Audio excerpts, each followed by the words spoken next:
संताजी घोरपड़े की वीर गाथा मराठा इतिहास के सबसे तेजस्वी, सबसे चतुर और सबसे भयभीत कर देने वाले योद्धाओं में से एक की कहानी। संताजी घोरपड़े की कहानी। 17वीं शताब्दी का भारत। औरंगजेब अपनी विशाल मुगल सेना के साथ दक्षिण में डटा हुआ था।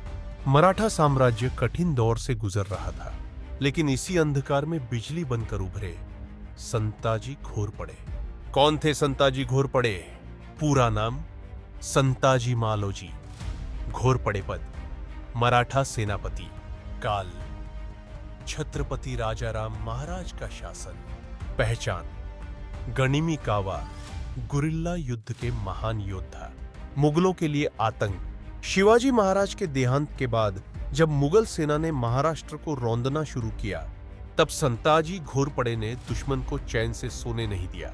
रात में अचानक हमला, मुगल शिविरों की लूट, रसद काटना, सेनापतियों को बंदी बनाना। औरंगजेब खुद कहता था, संताजी और धनाजी ये दोनों शेर मेरी सेना को खा रहे हैं। तेजी और चतुराई की मिसाल।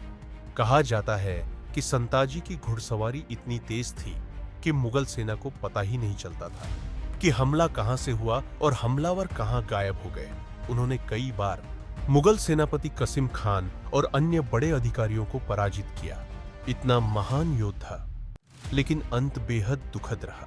मराठा आंतरिक राजनीति और गलतफहमियों के कारण संताजी को विद्रोही घोषित कर दिया गया।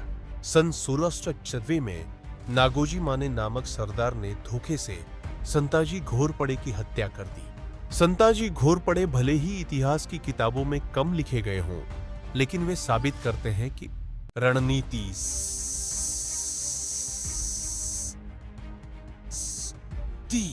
बड़ी से बड़ी साम्राज्य को हिला सकती है। वे मराठा स्वराज्य के अनसुने लेकिन अमर नायक थे।